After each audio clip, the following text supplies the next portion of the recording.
Bonjour, bienvenue à J'ai une idée. Mon nom est Jeannie Duquette.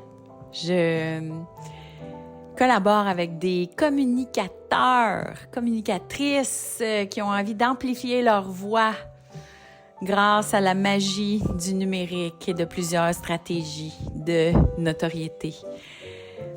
Comment ça va? Nous revoici, version normale, version audio, après ma tentative de la semaine dernière d'être en version vidéo. Je voulais essayer quelque chose. Aujourd'hui, on va parler d'Occupation double. Saison qui a pris fin ce dimanche avec l'heure de vérité. Une heure de vérité assez enlevante qui donne l'impression que Occupation double est de retour sur la pente ascendante. On va parler aussi de Julie Snyder, dont on a des nouvelles via une capsule que j'ai pu visionner grâce au projet Atypique. La semaine dernière, j'ai assisté au HEC à une soirée de présentation d'un rapport fait par le pôle dirigeant des HEC, donc le Centre de recherche pour les dirigeants d'entreprise. Il y a eu des articles qui sont sortis aussi dans la presse relativement à la solitude des dirigeants d'entreprise, plusieurs de leurs constats suite à cette étude-là. Et dans le cadre de ce projet-là, il y a un autre volet qui est le volet qui a été mis sur pied par Josée Fizet. Josée Fizet, fondatrice avec sa famille de Première Moisson. En fait, c'est Liliane Colpron qui a été la fondatrice de Première Moisson, grande entreprise québécoise qui a été rachetée par Métro il y a à peu près 5 ans. Donc, Liliane Colpron était avec ses enfants, dont Josée Fizet. Et je voulais mentionner que Liliane Colpron, j'ai vu une conférence d'elle une fois et c'est probablement une des meilleures conférences que j'ai vues d'une femme d'affaires de ma vie. Alors, je voulais le mentionner, mais je voulais aussi le dire parce que la pomme ne tombe pas loin de l'arbre. Josée Fizet, donc, maintenant, s'investit au HEC pour aider les dirigeants et elle fait une série de capsules vidéo avec le HEC qui s'appelle Atypique. Et dans ce cadre-là, on voit des capsules de dirigeants d'entreprise. Et il y a une capsule de Julie Snyder qui nous a pas vraiment raconté, en fait, je pense pas dans un terme d'affaires. Puis c'est pas parce que j'ai pas essayé de l'inviter à mon émission Faire une femme de soi en passant. Fait que j'étais fascinée d'avoir son partage dans Atypique. Puis Julie, on en parle parce que c'est la productrice d'Occupation double. Hein? J'en reviens à Occupation double dans pas long. Mais donc, Julie donne une entrevue sur son parcours d'entrepreneur, mais elle revient surtout sur sa période très difficile. Et sur comment elle a été capable de traverser sa période difficile. Sa période difficile, elle dit que ça a commencé à peu près en 2015. Alors, permettez-moi, elle le décrit pas dans le podcast, mais si je me souviens bien, l'actualité à cette époque-là, c'est que Pierre-Carl Pellado étant élu et étant au pouvoir, puis eux étant mariés, donc un couple, la compagnie de production de Julie, donc Production J, ne pouvait plus avoir accès à ses crédits d'impôt. Il y avait comme un conflit d'intérêts là. Alors, c'est des règles là, pour avoir accès à des subventions, des crédits d'impôt. Tu peux pas être lié avec des gens au pouvoir. Bon, pour des raisons évidentes, questions d'éthique, etc. Donc, elle, à cette époque-là, elle a dû se départir de sa compagnie. C'était soit je me départis de ma compagnie, j'imagine, ou je me départis de mon mari. Alors, elle a choisi Marie. Elle s'est départie de sa compagnie ou des actifs de sa compagnie qui avaient besoin de subventions puis d'aide gouvernementale pour survivre. Puis c'est comme ça au Québec, là, la plupart des projets ont besoin du support gouvernemental pour survivre. Donc, elle a choisi de se départir des actifs de sa compagnie. Mais peu de temps après, si on se souvient bien, ils se sont aussi départis mutuellement. C'est-à-dire qu'il y a eu la séparation de Julie et Pierre-Carl pas longtemps après. Puis là, je sais pas s'ils sont séparés une fois ou 2 fois, je sais pas. Mais donc, à cette époque-là, Donc, puis un divorce, on le sait, c'est pas facile. Puis j'imagine un divorce dans le cas de deux personnes qui ont énormément d'actifs, puis des enfants. Ça devait être tout un grand tumulte. Mais dans l'entrevue, Julie parle plus du côté business des choses. Donc, elle s'est départie de ses actifs, elle se retrouve plus de mari, plus de contrat à TVA parce que ses gros contrats comme productrice, c'était tout à TVA. Mais là, son ex est propriétaire de TVA, fait qu'elle peut pas avoir tu sais, j'imagine là, que ça doit pas être idéal. Fait que la fin des ententes, alors, tu sais, elle voit le mur arriver, elle voit la faillite arriver, puis elle raconte comment elle s'en est sortie avec toute l'ouverture puis la candeur qu'on le connaît. Julie, elle a jamais eu la langue de bois. C'est pour ça qu'elle a été une si bonne animatrice, ouverte. Je suis convaincue qu'elle dit pas tout. Je suis convaincue que même à l'époque où on se disait « Ah, Julie, elle dit tout », tu sais. Mais non, c'est juste qu'elle a bien des affaires à dire. Sauf que, donc, elle choisit bien ce qu'elle communique, elle réussit à toucher les gens sans toutefois rentrer dans le trop.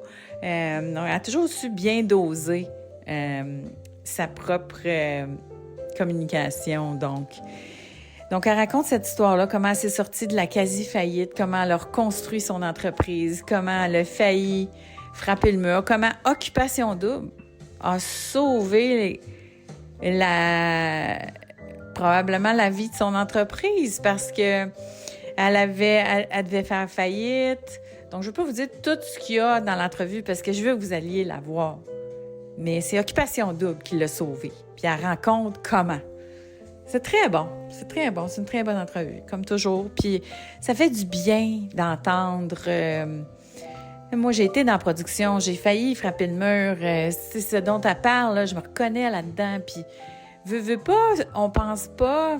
En tout cas, à mon époque, le coaching ou l'accompagnement était moins démocratisé. On vivait ça vraiment seul. Puis c'est un enjeu encore, la solitude, mais il y a plus de solutions qu'il y en avait. Il y a des masterminds maintenant. Moi, je prépare mon propre mastermind. Mais donc, il y a des masterminds maintenant où on peut se rassembler en groupe. Il y a des coachs qu'on peut aller chercher. Il y a des psys, il y a des thérapeutes pour dépendamment de la nature de nos enjeux. Mais ce que la présentation nous disait là, au pôle dirigeant où j'étais la semaine dernière, il nous disait que en majorité, c'est l'exercice qui est un des exutoires des dirigeants. L'exercice, c'est pour aider la santé mentale, mais je suis pas sûre que ça aide là, l'aspect solitude. Mais c'était ça en premier, puis je pense que la thérapie était comme à 10%. Mais l'aide entre pairs était quand même assez élevée. Fait que ça, tu sais, de se regrouper, donc, c'est une aide. Mais maintenant, on peut se faire accompagner. On n'est pas obligé de vivre ça seul. Alors, c'est ça que j'ai le goût de vous dire. Mais bref, interview fascinante de la productrice d'Occupation Double. Mais là, elle n'était pas au bout de ses peines. Parce que parlons donc d'Occupation Double, qui semble être sur la pente ascendante. On reprend du poil de la bête, mais il y a 2 ans, Occupation Double a frappé le mur. Hein? Après des belles saisons. Et j'en ai déjà parlé dans, je pense, le premier épisode de J'ai une idée qui vous parle d'Occupation Double. J'ai parlé de mon analyse de ce mur-là qui a été frappé. C'est un mauvais casting. Choisir des leaders négatifs, choisir des gens qui sont des hustlers, puis qui sont habitués de jouer les règles de la rue pour gagner quelque chose qui est une compétition, mais qui est quand même intègre, qui se veut intègre. Alors, c'est sûr que les téléspectateurs n'étaient pas pour aimer ça, là.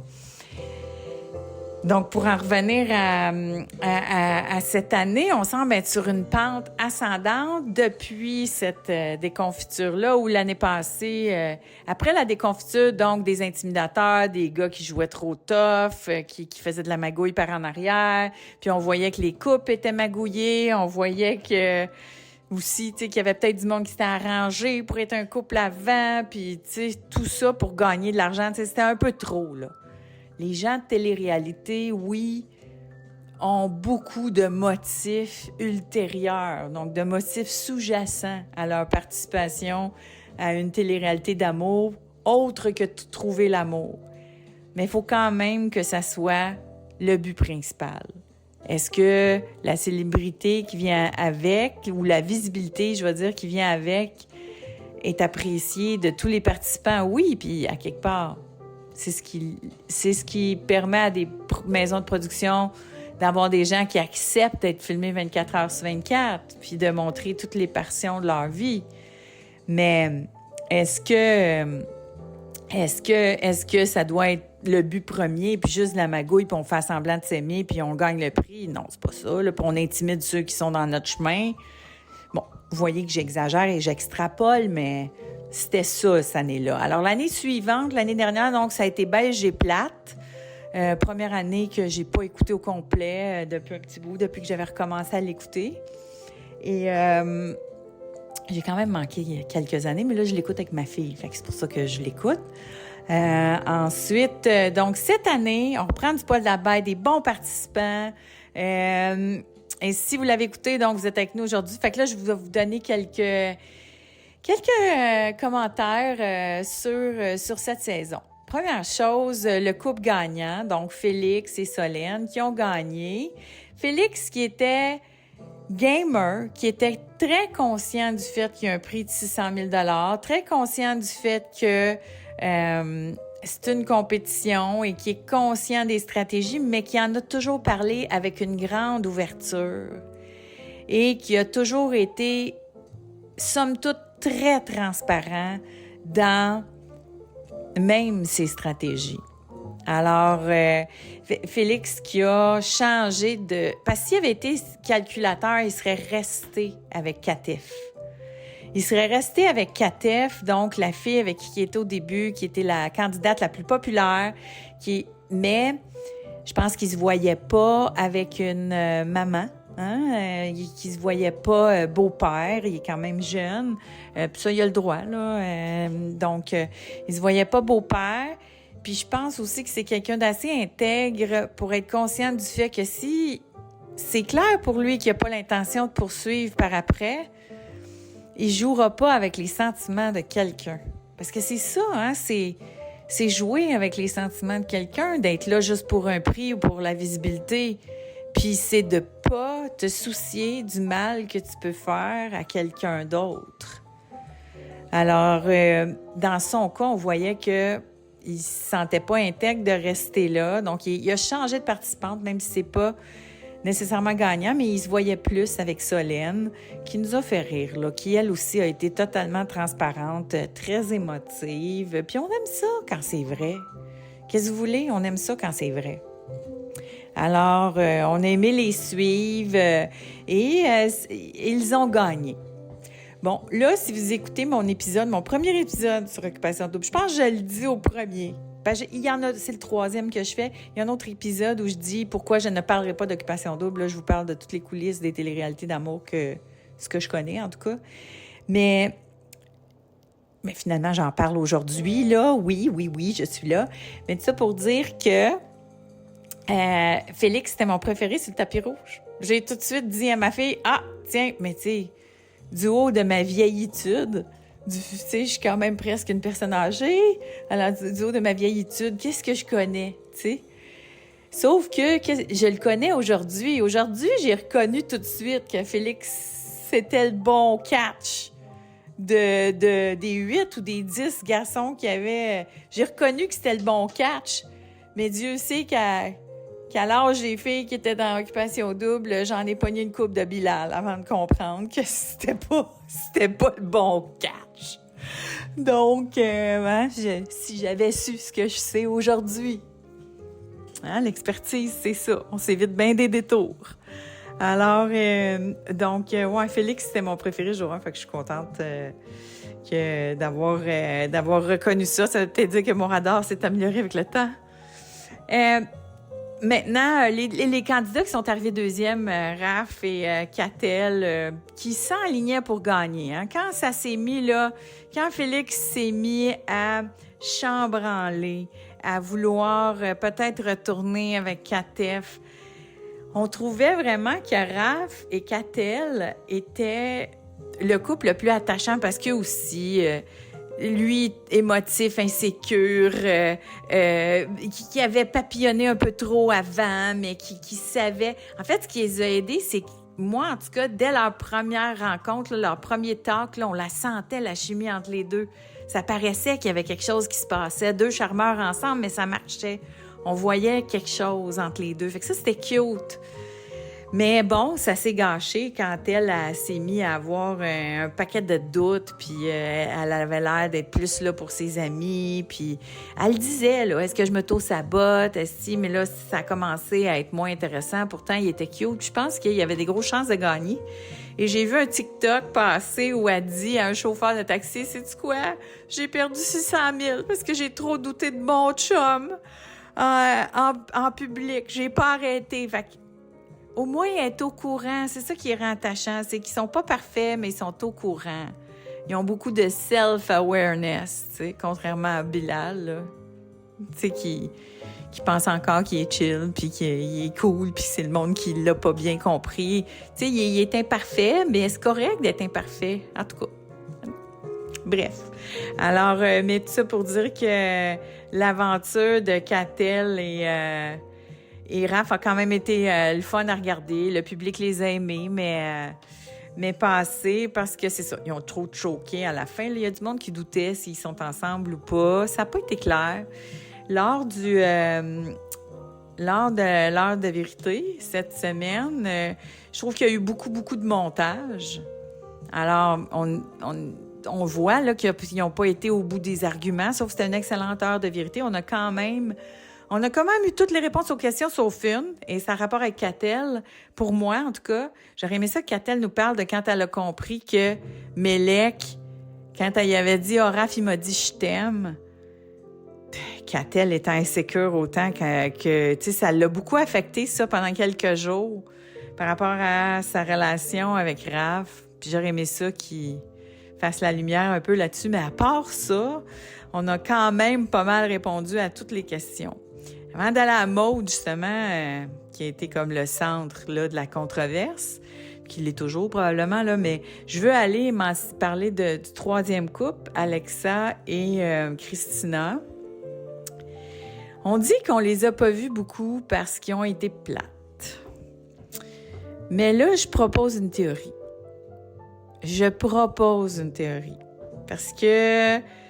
Parce que j'écoute trop de télé-réalité d'amour, puis que j'ai une petite idée de qu'est-ce qui se passe au montage, puis je propose qu'on les a pas vus beaucoup. Parce que c'est pas sûr que la production... Vous savez qu'Occupation Double ont tout à gagner à ce que le couple qui gagne fonctionne. Hein, pour que le show soit crédible, pour que les gens l'écoutent puis y croient. C'est excellent qu'il y ait des couples qui sont ensemble encore, qui ont des bébés, qui sont mariés, comme Carl, qu'on a vu là lors du dévoilement des gagnants. On a vu des couples qui sont encore ensemble, des couples qui sont enceintes. L'année d'OD chez nous, là, ça a bien fonctionné. Ça a bien fonctionné parce que les gars étaient confinés après. Mais non, c'est des couples qui tiennent, là, puis c'est magnifique. Alors, mais tout ça pour dire que ils ont tout à gagner à ce que les couples fonctionnent. Fait que s'ils nous montrent pas beaucoup un couple, c'est pas tant parce qu'ils sont plates, c'est peut-être parce qu'ils n'y croient pas. Et moi, c'est ce que je pense par rapport à Alexa et Christina. Parce que, ils sont matchés vite, c'est peut-être du calcul, on rentre, on se match vite, puis ça, mais, tu sais, si c'était juste ça, c'était juste un doute comme ça, mais le fait que lors de l'heure de vérité, ils prennent un moment dans toutes les choses qu'ils ont eu à couper, à mettre Bilal et Alexa en scène, où Alexa dit à Bilal, puis, c'est comment à l'extérieur, c'est-tu hot? En voulant dire, est-ce que t'as plein de filles après toi à l'extérieur? Ça décrédibilise le gars qui est en amour depuis jour 1, là. Hein, un peu. Alors, pourquoi ils ont pris la peine de nous montrer ça? Moi, je pense que la prod ne croyait pas tant au couple Christina et Alexa, puis ils nous prouveront peut-être que c'était pas justifié. Hein? C'était peut-être pas la prod aussi, c'était peut-être vraiment plate. C'est moi qui dis des peut-être, là. Alors, mais je me suis dit, pourquoi qu'ils nous montrent ça, alors, la vérité? Parce qu'on l'a vu passer sur les réseaux sociaux, les gens disaient « Ah, il est-tu calculateur Alexa, si tu matches trop vite parce qu'il veut gagner? » Puis, OK, je m'enligne sur une, puis je reste là parce que c'est ces gars-là qui gagnent. I don't know. Mais c'est ça, petit moment intéressant. Maintenant, bon, ce dont tout le monde parle, Maud et Mamadou. Maud qui avait peut-être un chum avant de rentrer et qui là, gros punch qu'on apprend pendant l'heure de vérité, c'est que non seulement Katef est allé à OD au soleil, mais Mamadou aussi. Et là, ils se sont retrouvés parce que quand OD termine, là, quand Mamadou quitte avec Maud, on a Kat qui nous dit « Ah, j'aurais aimé ça être avec Mamadou. » Puis là, il y a tout le Québec qui dit « Ben, pourquoi tu t'en vas avec Maud? Elle a un chum, puis elle joue avec tes sentiments. » Puis là, tout le monde aime Mamadou parce qu'il voit que Mamadou est en train de se faire... Je vais dire le mot arnaquer, mais c'est pas à ce point-là, là. Mais Maud s'en cache pas, donc Maud, ce qu'elle explique, pressée par Félix, Maud explique qu'elle est à l'occupation double pour la notoriété, pour les opportunités de carrière, etc. Que oui, elle avait un chum, elle a fréquenté quelqu'un avant qui n'était pas nécessairement son chum, mais il s'était dit « je t'aime » puis il avait rencontré les parents. Mais elle y allait pour elle-même, pour son développement personnel, etc. À la limite, c'est tout correct, ça, là, même si à la limite, tu l'admets. Puis ça, c'est de jouer avec les sentiments de quelqu'un pour rester jusqu'à la fin alors que t'es pas là tout à fait pour vrai, qui est pas correct. Puis, donc, c'est calculateur. Je suis une fille ambitieuse, hein, moi-même. J'ai probablement fait des moves calculateurs moi-même. Alors, je peux peut-être, tu sais, me dire, ben, c'est une erreur qui est tout à fait pardonnable, là. Mais là, c'est parce que l'autre affaire qu'ils ont laissé, puis le petit commentaire qui m'a fait « OK, pourquoi ça? » c'est que là, il explique que donc, ils sont allés dans la maison des exclus ensemble. Elle a rappelé son joueur de la Ligue nationale qu'elle devait percevoir comme étant le meilleur match pour elle. Elle rappelle et finalement, c'est pas ça. Mais probablement que lui, il l'a vu à la télé puis il a vu qu'elle était pas très populaire puis qu'elle avait l'air calculatrice puis qu'elle avait l'air pas intègre. Puis ça, ben c'est peut-être des valeurs qui correspondent pas à la personne qui l'attend. Donc, je sais pas. Mais bref, cette affaire-là ne se poursuit pas. Mais ce qu'on apprend, c'est que pendant ce temps-là, Mamadou est allé. Il y a eu quelque chose avec 4F, finalement. Mais il est retourné dans la maison, puis il est revenu avec Maud une fois qu'ils ont eu écouté les épisodes. Et là, ce que Maud dit, c'est que « Ah, ben là, c'est parce que tout le monde aime Mamadou. Tout le monde aime Mamadou. » Dans ses explications, à un moment donné, elle a dit « Mais tout le monde aime Mamadou. » ou « Tout le monde tripe sur Mamadou. » OK, là, je venais de comprendre pourquoi elle a choisi Mamadou. Parce que là, elle réalise, pendant qu'elle est dans la maison des exclus, que Mamadou, c'est un bon catch. Parce que là, il est famous, puis il est aimé. Est-ce que ça a influencé sa décision et son ouverture? Je pose la question. Mais, vous savez... Est-ce que le fait que quelqu'un soit aimé, qu'il ait du succès, est-ce que c'est correct de prendre ça en considération quand tu choisis quelqu'un? Je veux pas le juger. Hein? Je fais juste le noter. Je veux pas le juger. J'essaye, en tout cas. Fait que vous me voyez aller, là. Est-ce que je patine? Est-ce que je patine pas? Mon prof. Alors, donc, c'est les choses que j'ai notées. KTF, on a hâte de la voir à OD Tentation au soleil. C'était un personnage super intéressant. On va la revoir à la télé, je suis convaincue. Elle est très télégénique et elle est très, très engageante. Puis, bon, ma petite portion, faire une femme de soi, là, ma petite portion, une femme qui dans toute son authenticité, dit qu'elle va aller frencher à la télévision, qu'elle va en frencher le plus possible et que les gens vont aimer quand même. C'est quelque chose. Tu sais, sur le plan pouvoir féminin, ouverture, pour que les femmes aient le droit d'explorer autant que les hommes, ça prend des filles qui sont assumées comme ça. Ça prend des filles qui s'aiment, qui ont fait du travail sur elles. Donc, elle Elle n'a pas besoin de faire du travail sur elle pour aller à l'occupation double. Il a l'air d'être faite pas mal. Je sais pas si c'est parce que c'est une mère ou c'est parce qu'elle est mature, mais bref, elle apporte beaucoup. Parce que ces émissions-là qui sont écoutées par plein de monde, ça a de l'impact. Une femme qui est libérée, qui est ouverte, puis dont on accepte le comportement qui était un comportement qui n'était pas accepté là, il n'y a pas si longtemps, ça ouvre des portes, veux pas. Et je pense pas que c'est fait de façon... Justement, c'est dans l'intégrité aussi. Et je pense pas que, justement, elle irait jouer avec les sentiments de certaines personnes. C'est pas son genre. En s'affichant comme une Frencheuse professionnelle qui fait ça pour le sport puis le fun. C'est beaucoup plus assumé qu'une Audrey. Tiens, je suis Audrey, donc, qui vient de Audrey dans l'Ouest puis qui va être là aussi à Audrey au Soleil. Hâte de voir ça. Donc, est-ce que j'ai d'autres commentaires à faire? Par la bande, là, j'ai parlé de Bilal. J'ai dit ce que j'aurais voulu qu'on voit de Mélec. La réponse à la question de Mélec. Mais sinon, grosso modo, très bonne saison d'Occupation Double. J'ai mis les animateurs aussi. C'est sûr que c'est pas la même chose que Jay du Temple qui créait comme une espèce de... Il créait, là, il faisait un lien tellement fort entre chacun des segments des émissions, entre chaque émission. On avait comme une urgence d'écouter le lendemain. C'était... Puis ça s'achète pas, je pense. Alors, c'est sûr qu'on s'ennuie de Jay du Temple. Mais moi, j'aime bien les animateurs. Alicia, je la trouve très... pétillante, puis Fred, c'est un leader positif qu'on aime bien. Alors, félicitations à l'équipe d'Occupation Double, félicitations à Julie Snyder. J'espère que la route vers l'entrepreneuriat un petit peu plus paisible, un petit peu, parce que l'entrepreneuriat, c'est toujours une montagne russe, peu importe. C'est drôle, elle dit quelque chose aussi dans la typique Julie. Elle dit, je me retrouvais après X années de carrière à faire des affaires que je faisais il y a 20 ans. Je veux juste te dire, Julie, je te comprends. Ça m'est arrivé dernièrement. J'ai trouvé ça très dur.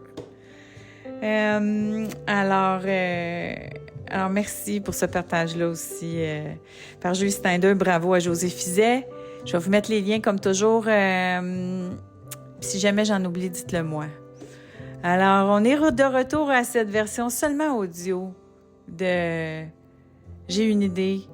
On se revoit la semaine prochaine.